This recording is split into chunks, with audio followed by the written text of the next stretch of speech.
Well, thank you guys for joining us for our monthly video from Share of Lancaster.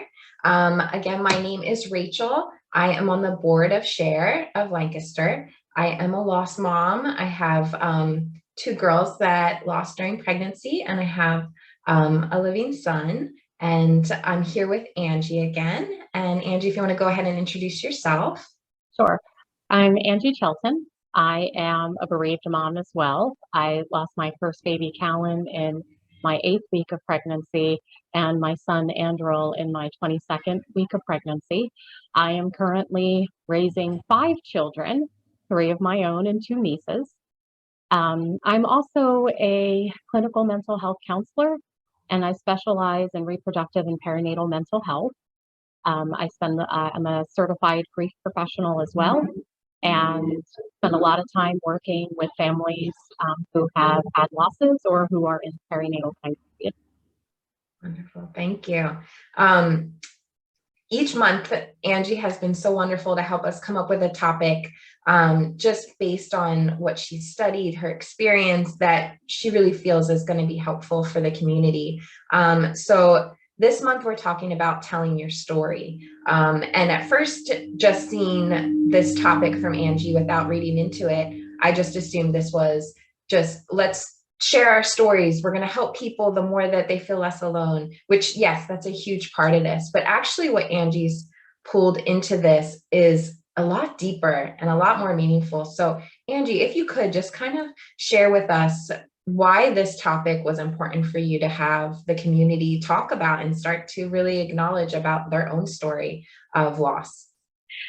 Yeah, so when we think about long-term healing from pregnancy loss, part of that healing is always going to be the perspective that we have of our losses. So right around the time of our loss, we have a very particular story. It's usually about the pregnancy loss itself. It's about the grief that we are experiencing. Super important, super visceral and raw.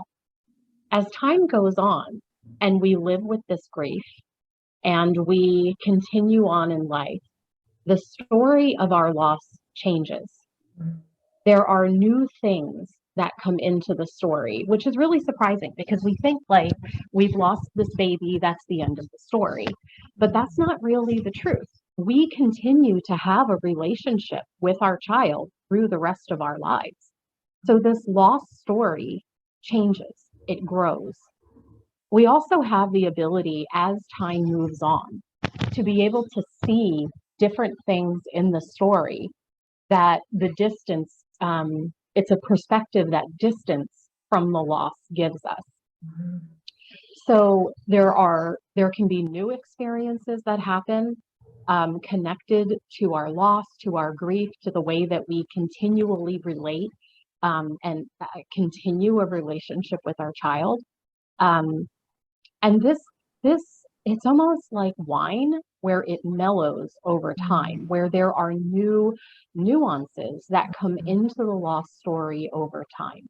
So I wanted to have us talk about this so that as we continue to heal and grow and change as time goes on, we are open to the experience of having this story show us new things.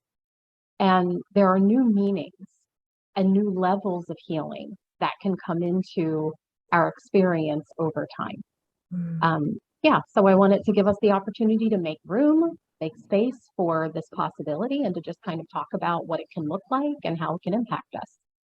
And if you guys didn't watch the video from last month, it really hit me what you said about that our children transform us. It gives us the opportunity for this rebirth that allows them to live on through us for the rest of our life.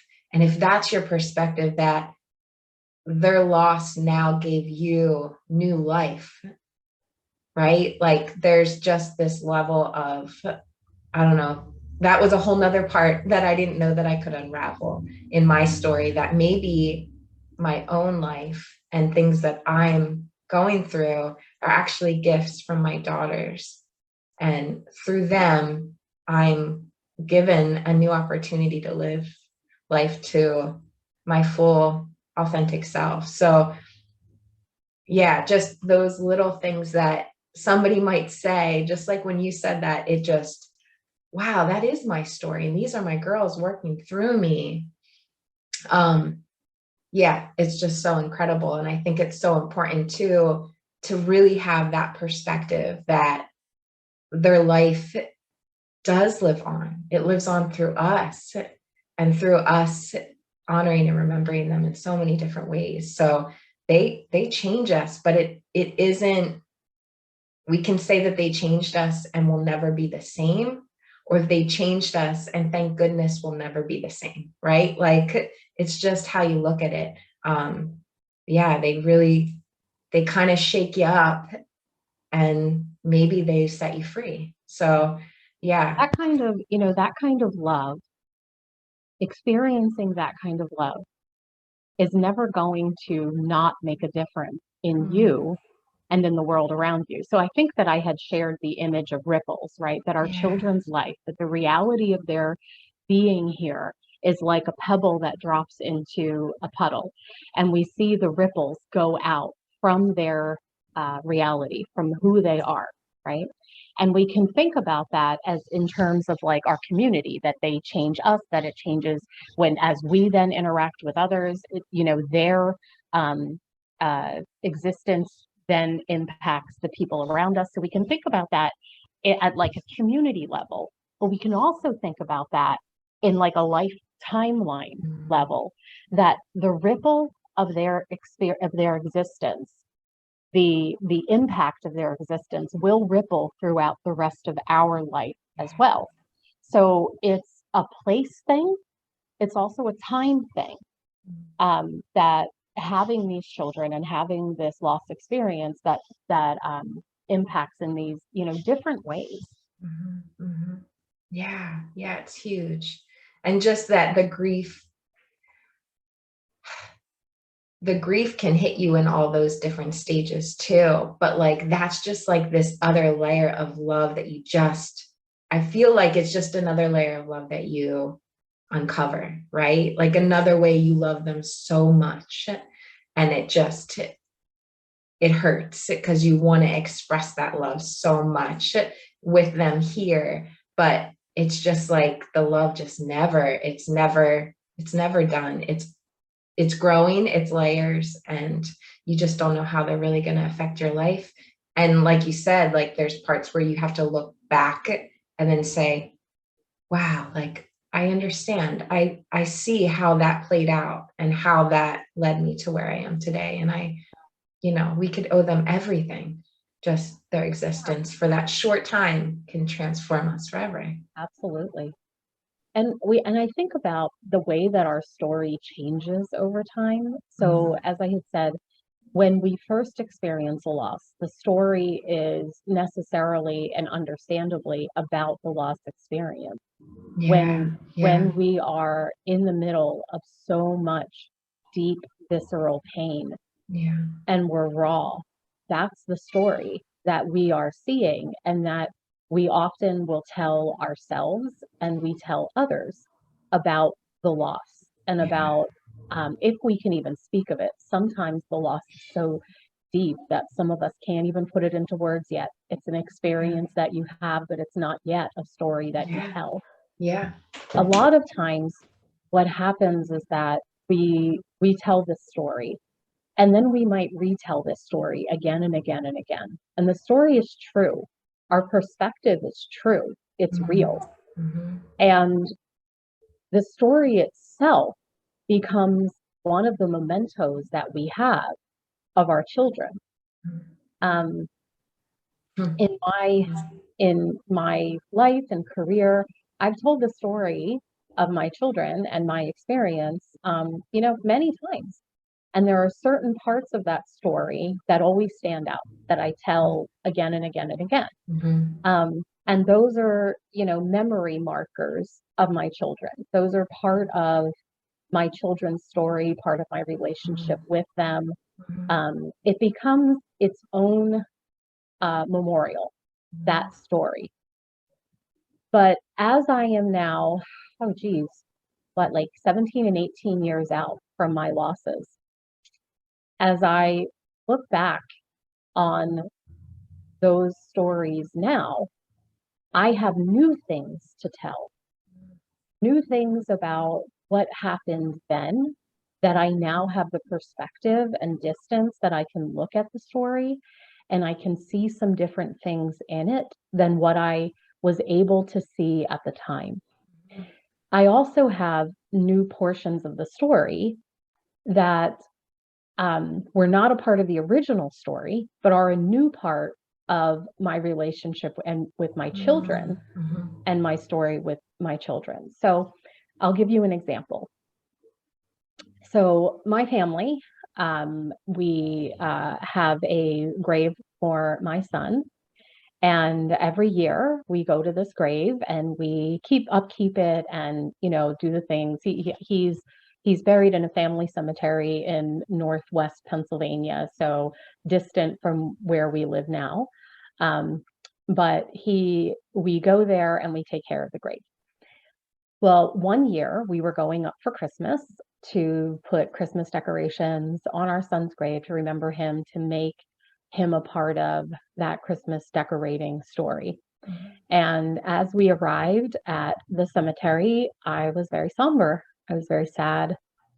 This is not how I imagined celebrating Christmases with my child.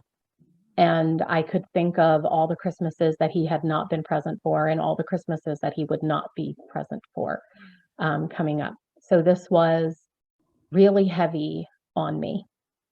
Some of the decorations that we purchased to decorate his stone with were these little silver jingle bells that were on a thin stake that we could put in the ground. And my thought was, whenever the wind blows, the little bells will jingle, and it will be like a sound of Christmas that is surrounding my son.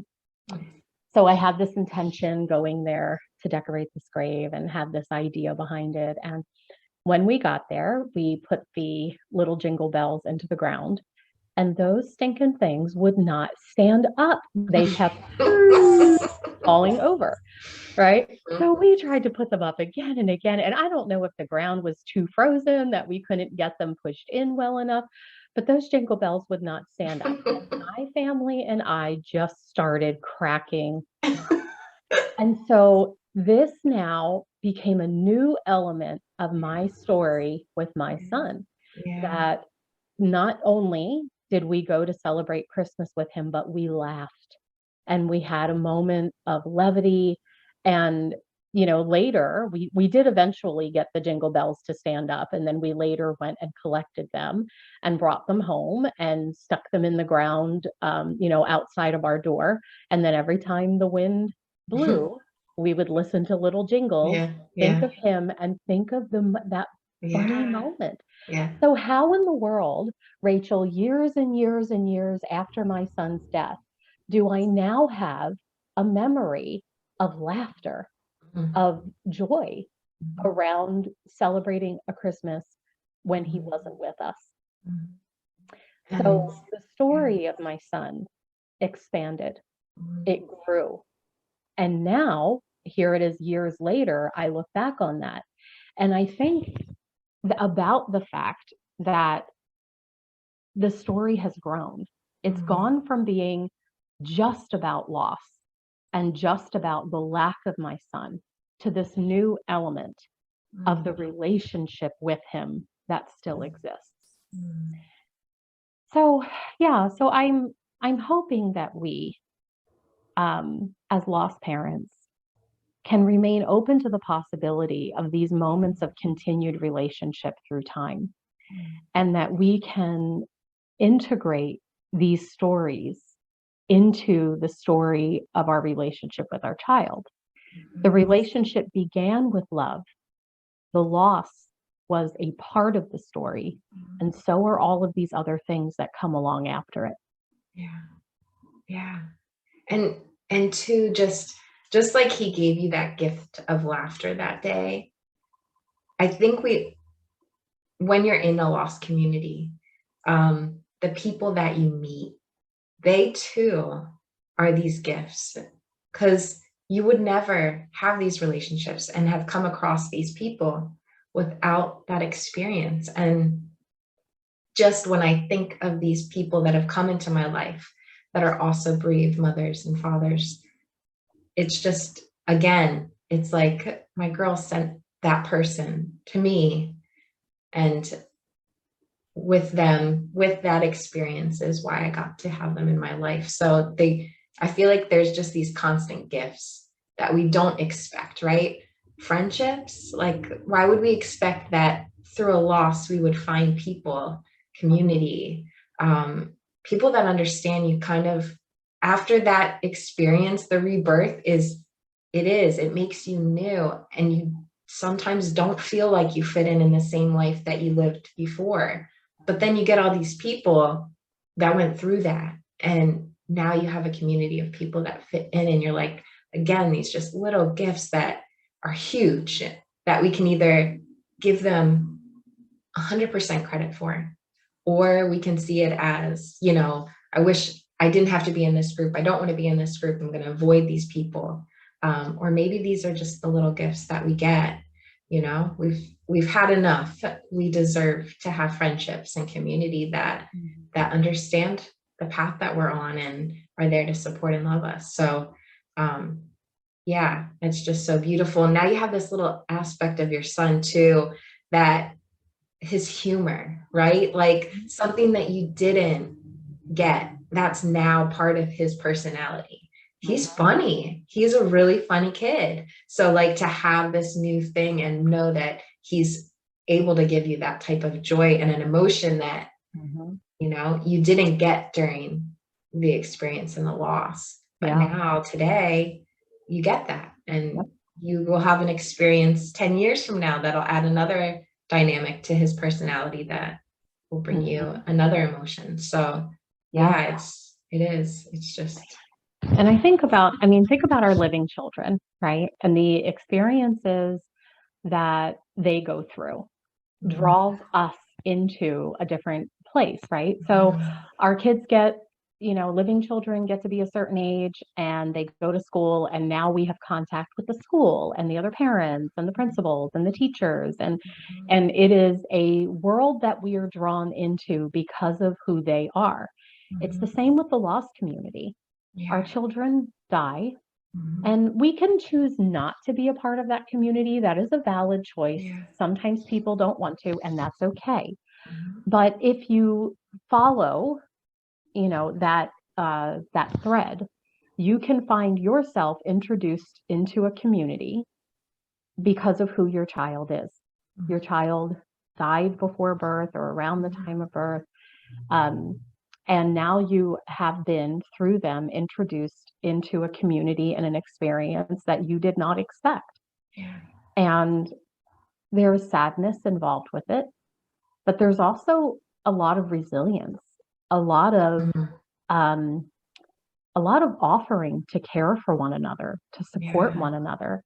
So there are definitely positive sides to being involved with a group of people who understand what your experience has been and who are able to offer insight and perspectives that you might not have thought of before. So this is another way that the story of our children grows beyond the loss of them into things like connections and events that are for them. I know that Share has events. We're going to talk about them coming up in a bit. I know that there are other groups in the area that have events.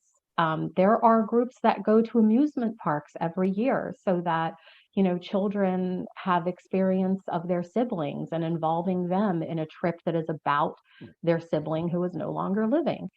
And, on and on from there. There are photo shoots. There are, different things like that where, it's a family photo where objects representing the child who's no longer living is included in the photos. So there are expansions that happen around the story of loss that bring new things into our life. And looking for those moments, maybe just maybe just you, Mhm. maybe just your immediate family, but maybe also a larger community. I mean, for example, when I lost my children, I was not a mental health counselor specializing in Yeah. reproductive and perinatal, mental Yeah. health. I was not a certified grief professional, but their existence, the reality of them influenced who I eventually became. Yeah. Um, yeah, several decades later. Yeah. So this is another way that the story of my children evolves and grows over time. Their impact and their reality changes things. Yeah. And remaining open to where is the story now? Um, how do I reflect on my experiences now here at a later date, at a later time? This all is a part of that, the evolving story of pregnancy loss. Mhm. Mhm.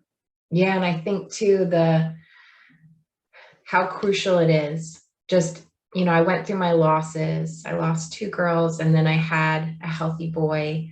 And by the time he was two, I had been working full time, no time with him. And I finally wanted to just, hey, I have 3 years before he goes to school. I want to be home with him. I want to cherish this time because it's just fleeting so fast. Um, but as soon as I had that space to have time with him, I realized how much healing I still needed and so much grief I had to go through with my girls before I could really be present for him. And that just took me saying, I'm just going to record my story and I'm going to put it out there. And I hope somebody will take this and it'll help them. And it, you know what, it just freed me to be able to go through it because there were parts of that story I was telling for the first time aloud. And just to hear it and then feel like I was honoring and I was spending that time with my girls too. And it wasn't just, trying to keep avoiding, right? The avoidance of it. It's like, no, I got to bring them into my life. These girls need my attention just as much as my son needs my attention here. And once I could start to give all three of my children all that attention, the healing and the friendships and the community, and then the passion of wanting to make these videos with you and just helping the community even more. It was just to give them the freedom too that, yeah, it seems like the easiest thing is to just keep pushing it down and distracting ourselves from it. But yeah, it's the transformation of our lives, just giving it all the love and attention it really deserves has given us so much healing. So yeah. And that's amazing insight, Rachel, is the fact that just because your child or children have passed away does not mean that you stop parenting them. Yeah. You will always be their parent. Yeah. You will always be the person who was in love with them and who Yeah. wanted them and who welcomed them into your life, even if they weren't able to stay. Yeah. So you don't stop being their Mhm. parent just because No. they died. No. And so part of that story is how you are continually parenting those children and Yeah. the way that your parenting grows. You make an excellent observation when you say that you realized, years later that you needed time with Mhm. them, with the Yeah. story, with the Yeah. experience. Yeah. Yeah, yeah, Yeah. Yeah. absolutely. Yeah. They just like our living children need that attention from us every minute. Yeah, Just because they can't ask doesn't mean they don't need it too, right? Like in our hearts, we know they do. They want time with us. They want us to honor them, right? Make them relevant, make them included. So as soon as you do that, it just feels, and maybe that's not right for everybody, but I don't know, for me, that was what was missing for me moving forward was including them and giving them the yeah, attention yeah. instead of excluding them and trying to just avoid all parenting altogether. It was, no, this is a lot more complex parenting than I thought, that I'd have to parent two children that aren't living and one that is, and, juggle what looks like an only child when Yeah, really, like, I'm a mother of three. I am abundant in children, but right. it looks like I've only Yeah. really done this one thing. So Yeah. yeah, it is. It's always evolving. And yeah, and there's some tough things that the community has really, really helped me with that I would have suffered in a lot of sorrow and pain if I didn't know that, hey, there is maybe a different way. Like, my son can talk about visiting his sister at the graveyard at his little kindergarten story time with all his friends. And that's okay. Like, it might be uncomfortable, but not for him. He had a wonderful time spending, time with her. So Yeah. the community helps give you kind of that it's okay. You don't have to avoid everybody else's uncomfortable Yeah. reaction to try Sure. to spare your child that full experience of, Yeah. yeah, what their life is like. And think too about how when we parent living children, the way we parent them changes over time. What they need from us, what we have to give them, that changes over time too. And that is Mhm, absolutely true of mhm. our parenting relationship with the children who are Yeah, no longer living. The yeah, quality of that relationship changes over time. That is a change in the story. The same way that with our living children, when they start out as little babies, we take care of them in a different way than what I yeah, take care of my 15-year-old right now. yeah. Um, there's different needs that need to be met, Mhm, right? There's different mhm. needs that have to be answered, and different things in us, like as with a new baby, it's about learning how to kind of give up and surrender to the process of having this person who is totally dependent on you and Yeah, who's all their needs you have to answer, right? So it's about learning to separate your needs so that you can take care of the child's needs. As the yeah, child gets older, now with a 15-year-old, the need of parenting is learning how to let go and how to let them be independent yeah. and like do that thing, right? So that's a change in the way Mhm. that we learn to parent, like over Yeah, time, right? And the same thing happens with yeah. the story with our children who are no longer living. That as time goes on, that we notice that there are different things that are needed in us, right? Mhm, We mhm, have different kinds of responses, different kinds of reflections happen. It is mhm. still a parenting story. It's Yeah. also a story of grief Mhm. and loss and love and learning. And for some of us, tremendous growth. There Yeah. is such a thing called post traumatic growth. And Wow. this is Yeah. where after a terrible event, a person, like you said earlier, goes in a different direction. And Mhm. although we would never ever say, oh, it was worth it, none of us would ever. I mean, we would have our children back in an instant if we Yeah. could, right?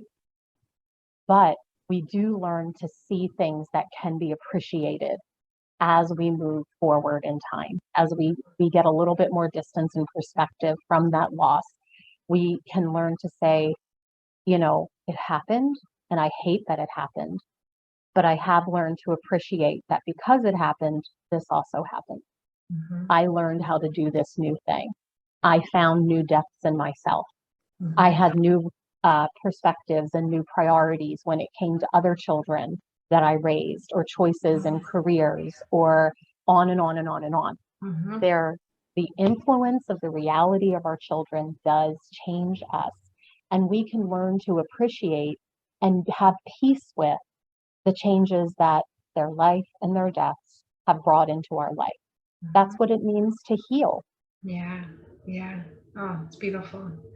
Thank you so much. Yeah, I feel like today was really important yeah, and just to let people know the story didn't end, when we lost them. And it just, yeah, our story, their story will continue forever if we allow it and we acknowledge it and we just continue to, yeah, see them in our life and continue Absolutely. parenting them. Yeah, the best we Right. can. Right. Yeah. So in the Share of Lancaster community, our next event, just so we kind of bring you up to speed, we were going to have the yearly Walk to Remember on October 15th, which is also the Wave of Light. And we were hoping to time it right then at 7 p.m. And we had some date conflicts. So the date is now going to be October. It's going to be 1 week later, October 22nd. And we're going to kind of do the same idea as that. But as we get closer, we're going to really talk to you more about October and Pregnancy and Infant Loss Awareness Month, and the 15th, the specific day.